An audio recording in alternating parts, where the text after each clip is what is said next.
When the Cello Divas made their debut, the buzz was instant. 4 women, 4 cellos, and a fresh blend of music that's always interesting and immediately accessible. I'm Julia Figueras. Today on Backstage Pass, the Divas step into our studio to share their secrets of success with us. This broadcast of Backstage Pass is made possible in part by a grant from the Gouverneur Arts Fund at Rochester Area Community Foundation, encouraging support of the arts. It's everything from Bach to the Beatles, next on WXXI.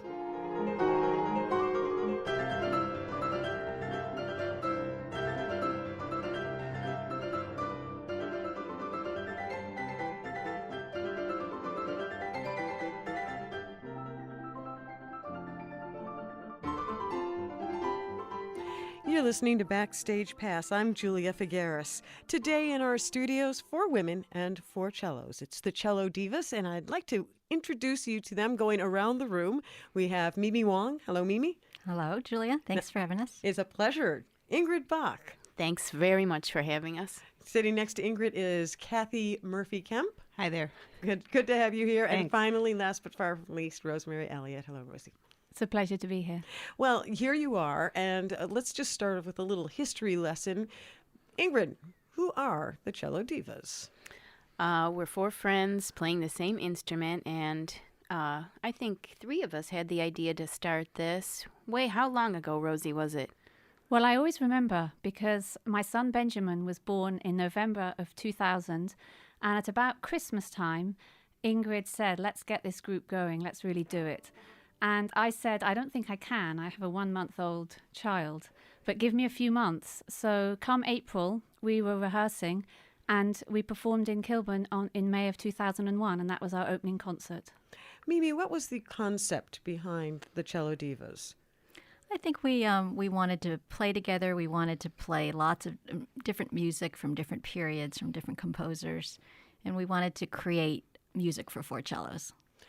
Kathy, you're the newest member of the group, so you can tell us, are they really divas? Absolutely, of the highest quality. So when you go about looking at music, how do you make repertoire decisions? Rosie? Well, a lot of it is based on the quality of the arrangement. Either we have to arrange the music ourselves, or we have to really search for arrangements that have already been done.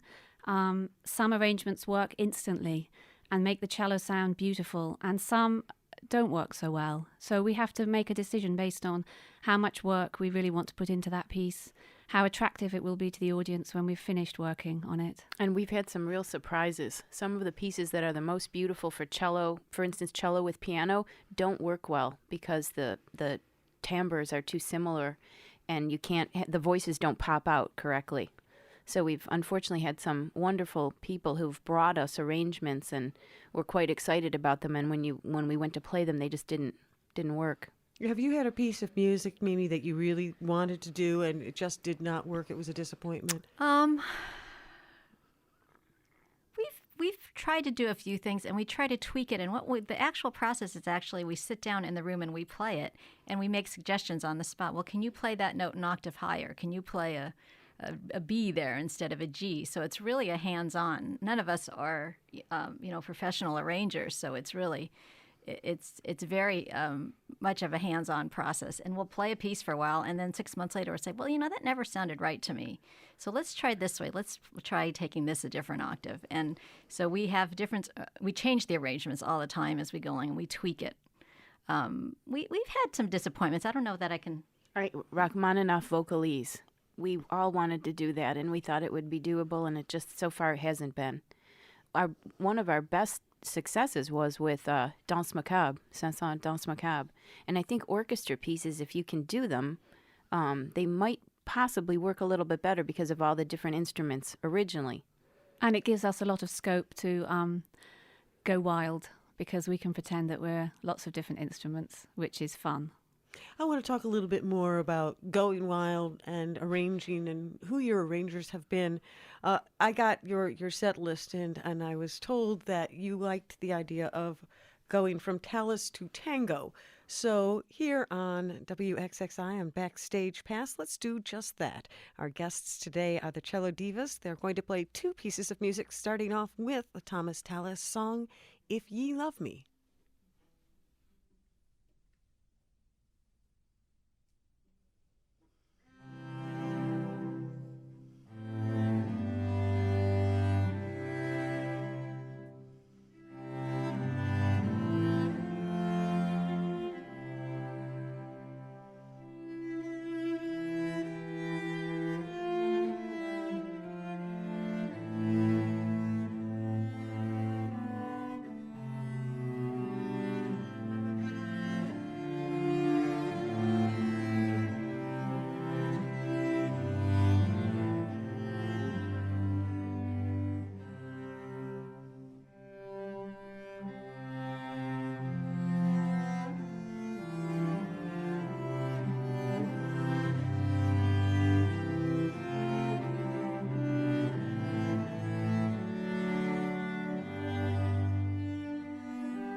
The Cello Divas on Backstage Pass with two songs. We heard a tango by Putz, and before that, If Ye Love Me by Thomas Tallis.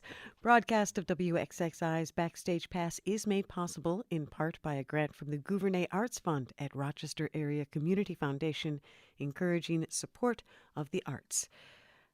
Rosie Elliot, you commented about how you could make cellos go wild and be your voices. I wanted to ask you about the voice of the cello, and what is it about the cello that makes it so attractive? Well, I think the variety of tone and pitch that you can get out of the cello. You can play very low and sonorously. You can play very high. You have a huge dynamic range.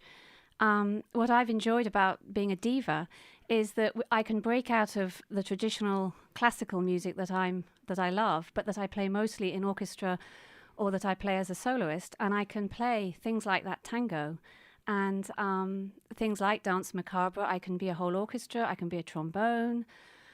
You know, there's just a lot of possibilities when you get four cellists together in terms of range and character. Kathy, we always spend a lot of time in the orchestral world listening to the violin. The violin always seems to take center stage. The concertmaster is a violinist. Do you ever feel string envy? Not at all. We know who's most important in the orchestra, and it's the foundation of the orchestra, and we know who fills out the beautiful sound of the orchestra, and it's the cello section. And you also know that you don't want to hear four violins playing together necessarily. Not nearly as nice as four cellos. I noticed fairly recently, on and off in the RPO, and we have a couple of RPO players in the room today, Ingrid, that every now and then the violas and the cellos have been swapped, and the cellos are more internal and the violas are sitting along the outside. How do you like that arrangement? I do like it, and I'd love to know what the audience thinks.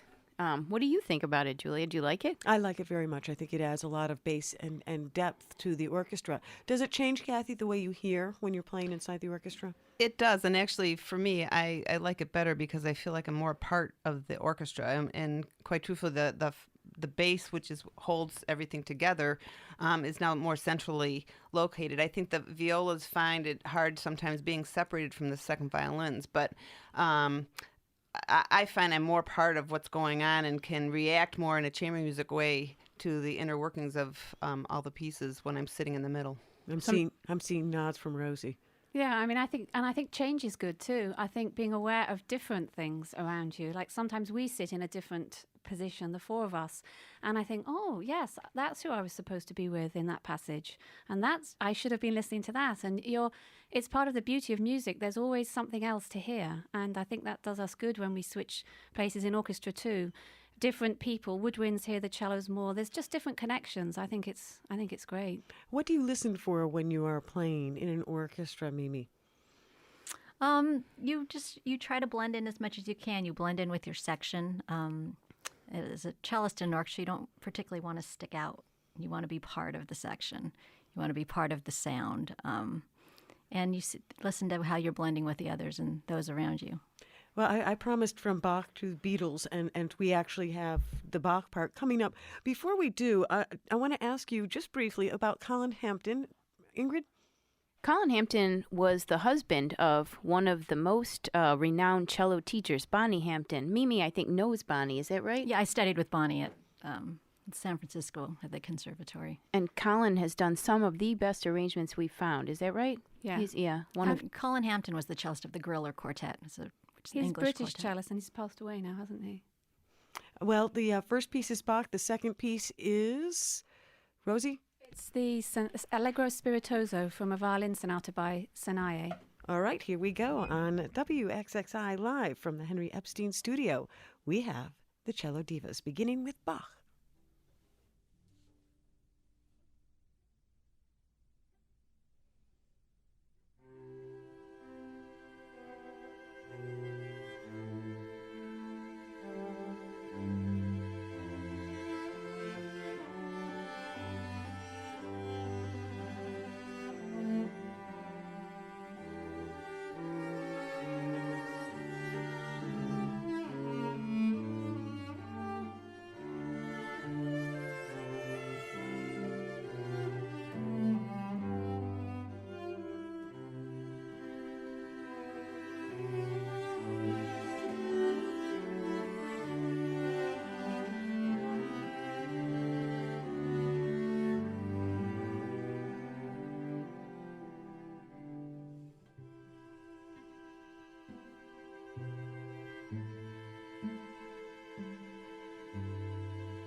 We're the Cello Divas here on Classical 90.5. We heard two pieces arranged by Colin Hampton. The second was the Sinai Allegro Spirituoso, and before that, Bach, the air from the G string as we know it. You know, I love watching you. You all smile, you all look at each other. You kind of enjoy this, it would seem to me, Mimi. Yeah, we do. We do. Otherwise, we really wouldn't be doing it, so...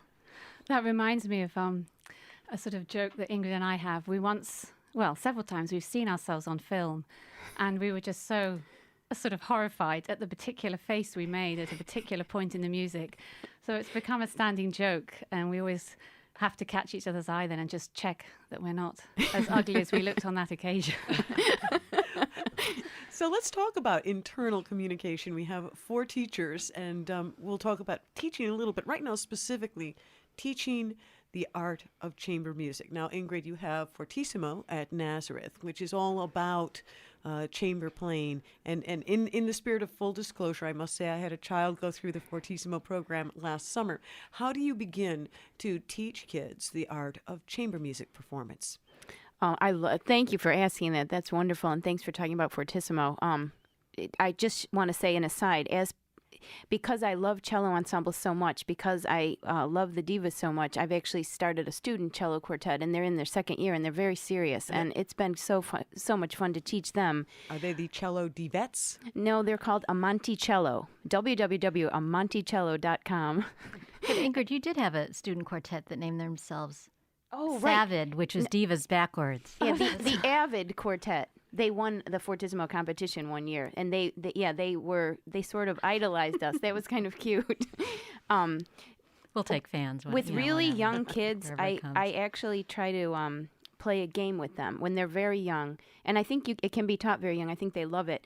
I teach them how to either wink if they can do that or stick out their tongue, and then they have to, while they're playing, simple pieces at first or even scales if they're very young, they have to pass that wink around, and it gets them to look at each other in a fun way.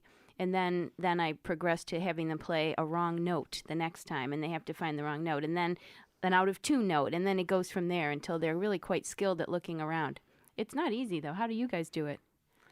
Well, I haven't had a lot of experience of teaching really young kids until I had my own child, and I'm full of awe when I watch Benjamin at his Suzuki classes at the Kanak School, which is a wonderful school.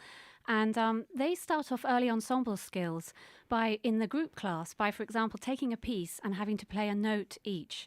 So the first person plays the first note, the second person plays the next note, so that they get used to the fact that what they do has to relate to what the next person does. And lots of games they do, like standing up and sitting down at appropriate moments in the music to show recognition. And I think that improvisation is also a great way to get kids thinking about playing with another instrument, and they do that as well. So these are all news to me. Kathy would probably know a lot more because she's had a longer history of teaching little ones. Well, I think what Ingrid says is the thing. It's the hardest thing for kids to do is get out of their own parts and out of their own playing to look and listen at somebody else. So whenever you can do, even away from the cello, rhythm games or some kind of things where they're having to interact. I mean, really, chamber music, along with orchestra is just big chamber music, is being communicating with somebody else while you're playing. And I think for little kids, I think the improv idea, any kind of physical thing where they are actually not thinking about themselves, but how they're communicating with somebody else is what you have to really stress when they're little, and less about whether they're playing all the right notes or all that, whether they're playing in tune together. That comes a little bit later, but it's the communicating. And you also have done sectionals where you take a section of, say, the RPYO or another orchestra, youth orchestra, and worked with them on just their section. Is this the same type of thing that you would teach in a sectional? Absolutely. I mean, for an orchestra like RPYO or HYSO, it's, again, listening to your stand partner, blending in with their sound, and then blending in with the people that sit in front of you and blending in with the people that sit behind you. I mean, you have to make a section sound. It's not about you. It's about the team. And so for kids to not be hung up on the individual, but in the teamwork is what we try to stress. Well, we're looking forward to hearing more from this team. The Cello Divas are joining us today in the Henry Epstein studio here at WXXI.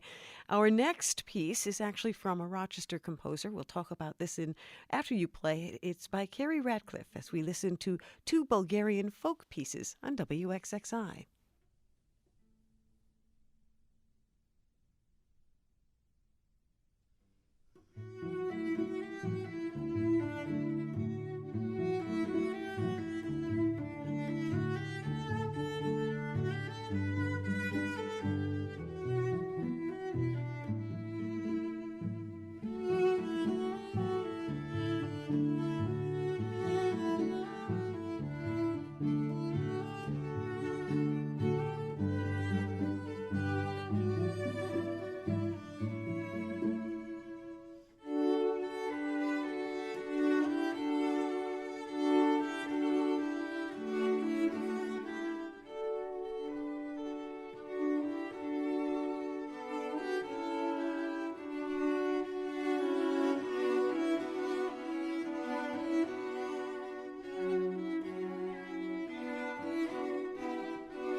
The Cello Divas on Classical 91.5 live with two Bulgarian folk pieces by Rochester composer Carrie Ratcliffe.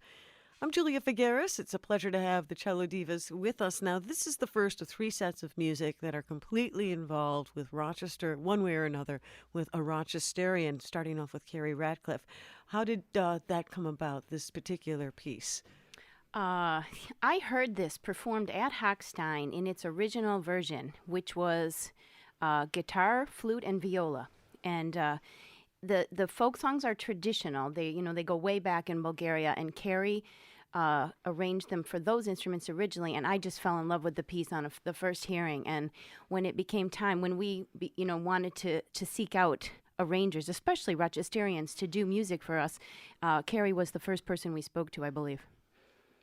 We love these. It's been one of our most loved and used pieces, actually, and we performed it with the Rochester City Ballet, which was absolutely wonderful experience last May. They wanted to. The first piece, the Trognala Ramjana, is in 7/8, and Jamie Levitt really wanted to do that because it was so unusual to do something in an odd meter.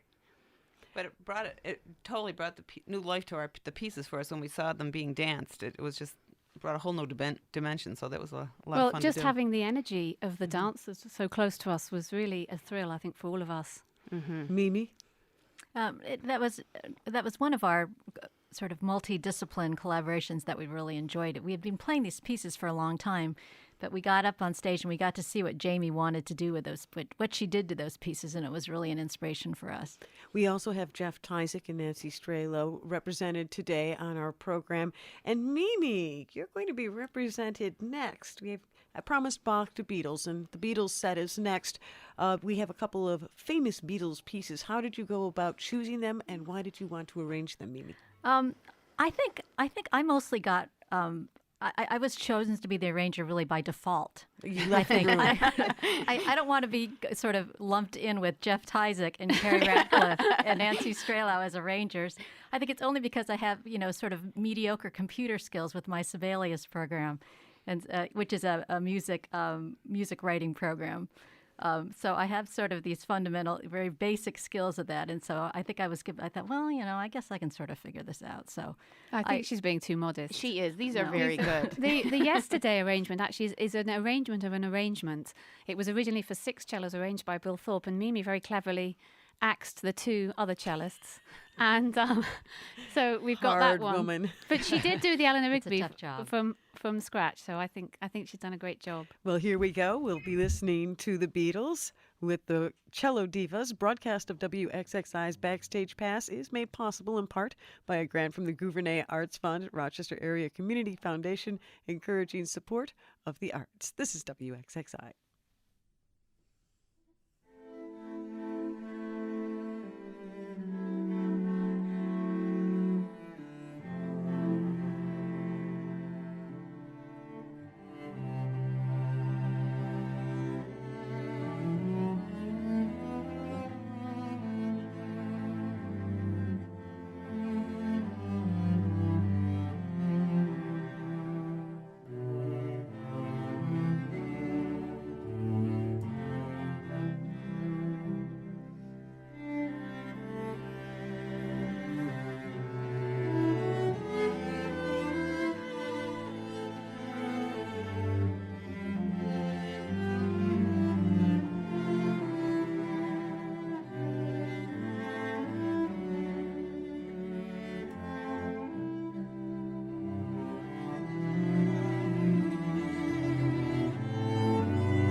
The Cello Divas on Classical 91.5. For Backstage Pass, we heard Eleanor Rigby and Yesterday, both arranged by diva Mimi Hwang. Mimi, I noticed that the lead line never showed up on your cello. Very humble of you.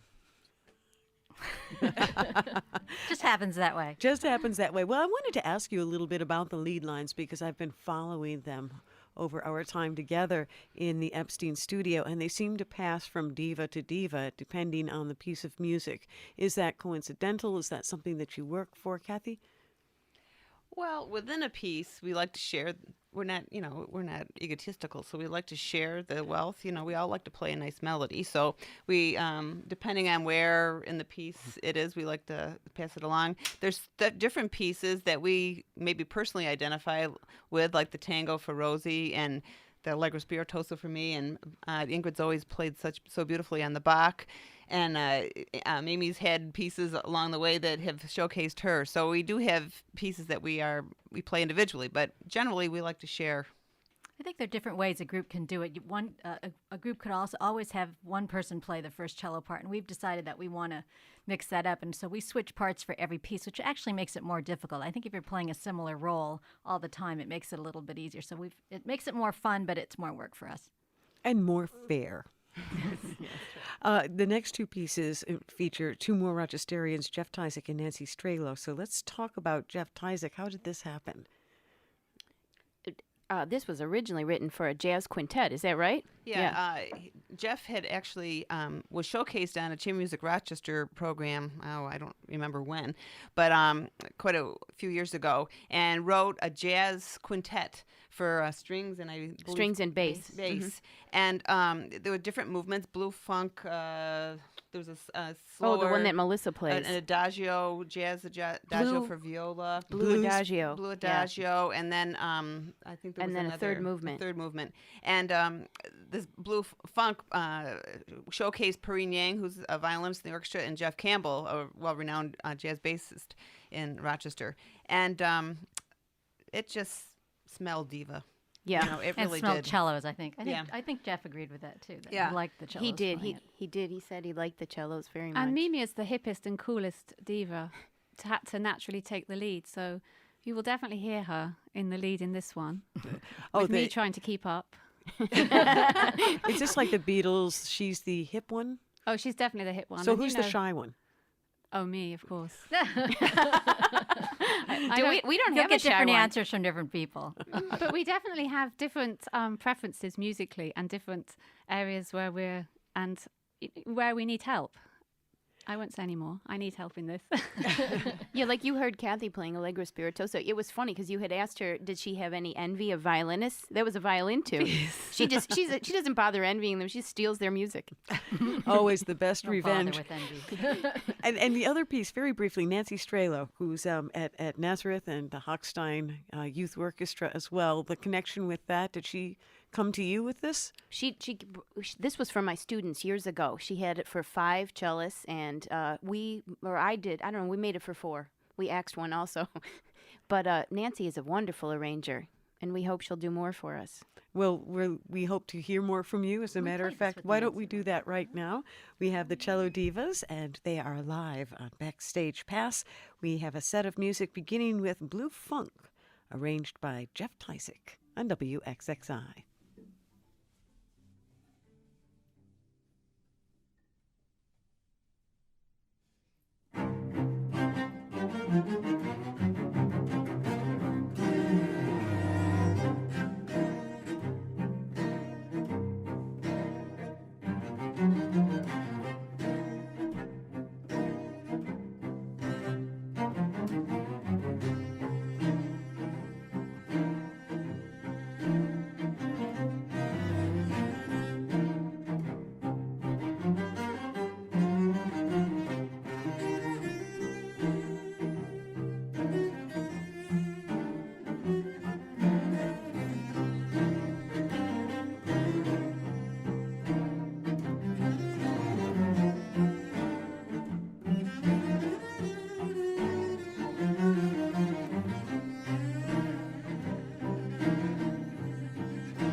Nancy Strelow's arrangement of Over the Rainbow.